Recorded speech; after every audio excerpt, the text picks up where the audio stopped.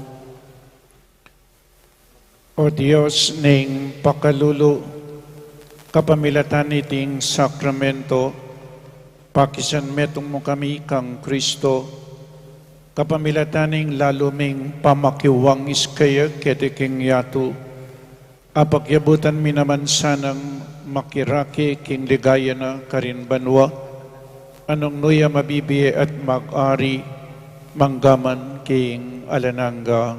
Amen. Bayo kep loklo kayo po, bayo kay biye, Father Ervin kaya kayo, renin pa mo pong announcement, mo munang dili, deng Knights of the Blessed Sacrament, deng altar servers, mag-recruit la po kareng anak para midagdagan la pa rin mag-serve keng Santa Misa. At ila pong butketa, nung deng anak yu interesado la para makiabi ka rin ng altar servers, palis tayo po ketan tilo po ring nights keng nual. Kadua, keng August 23, Friday, President Bongbong Marcos dineclare niya po iting metong holiday in observance of the Ninoy Aquino Day. So, la pong opisina kanita. At antimorin po keng daratang August 26, 2024, manibat po keng Lunes siya po ita, August 26, from Monday hanggang pong Saturday, ing misa tamo maganap keng Paris Hall.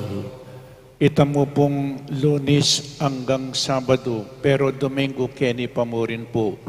Kailangan pakiarian tayo po ing pisamban tamo, bayo dinga triple fiestas. Kailangan alano po rin tubo. Uling sungatintang misa, kagad mayayari, mayantala po yung obra. Nya August 26, manibat August 26, ing misa King Paris Hall. Monday up to Saturday. Pati po itang gat panapon, keni King Paris Hall. Uling keni po bilida na yung marmol, linisan do rin posti, pinturan na yung ining ceiling, concrete ceiling, ang pupupuka rin, ibili na po yung marmol. Sana bayo yung piyesta o ring triple fiestas tamo po, malinis ng malinis. Amen.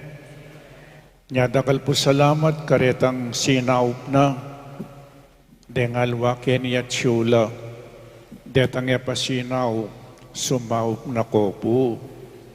Nesto ngaya mayari ni kulang la rin pondo manutang na ako po.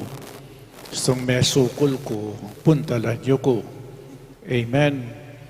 So ita po August 26, Monday po ita, Lunes hanggang Sabado, King Paris Hall po ing Santa Misa, pero Domingo, keni pong Pisamban Maragul. Ngeni po, ibiyakeke kayo Reverend Father Ervin Ray Garcia, Parish Priest ning Santo Rosario Parish, Malusak, Sasmuan.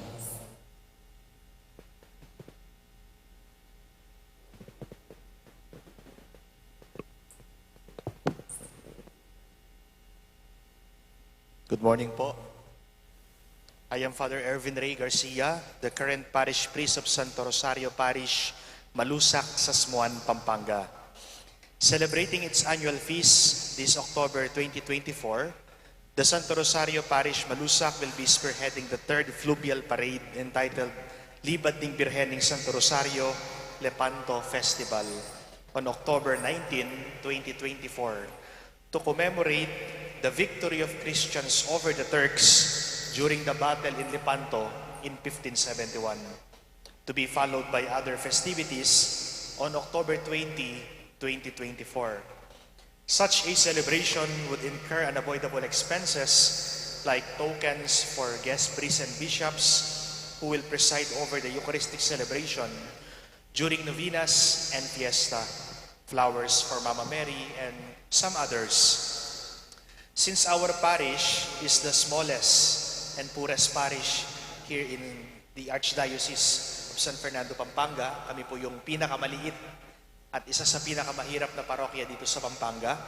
We cannot make this celebration possible without asking your assistance, without your assistance.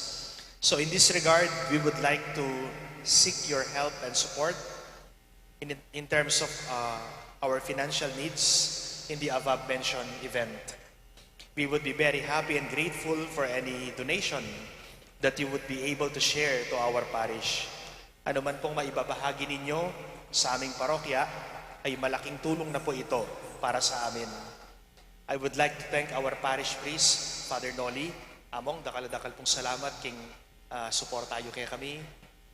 Together with Father JP, Father Meg, and Father Mac.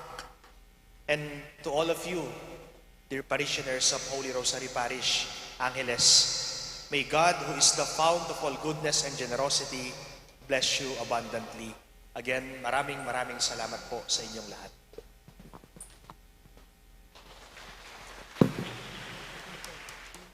No pong buriyong dagdagan diyang binyeyo, puntalan yun niya mo po Father Erwin Kenglwal manatiliya po ang kapot anggat panapon, ding misa na gimpanana napon, anticipated masses la puring gimpanana napon. So kaya kayangan po, dakala salamat kay Batnanita,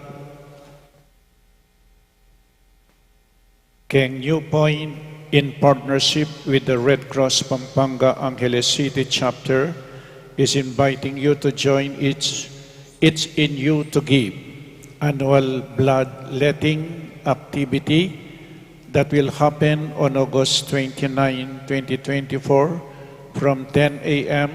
to 4 p.m. at the New Point Mall Atrium. Donating blood is a simple yet powerful way to give way to the community and support those in urgent need. So join New Point in its mission to make a difference and give hope this August 29. Deta pong malyaring mag-donate king dayada, so Jesus, do-donate ing daya na kaya katamo. Ita mo naman ing mag-donate. Amen. Katawan at daya ng Kristo, panina katamong dirinan King Diana. So katatawlian po, fundraising sale at the patio. Kaya kayangan po, dakala salamat. Talakad tamo para king final blessing, Ingino manatiliya kaya kayo. At keron timurin. At bendisyonan na kayo ning malugod a Diyos at ing kayong pamilya, ingig pa, ing anak at ing Espiritu Santo, Amen. ing Santa Misa mi daun ne, umetana king kapayapan.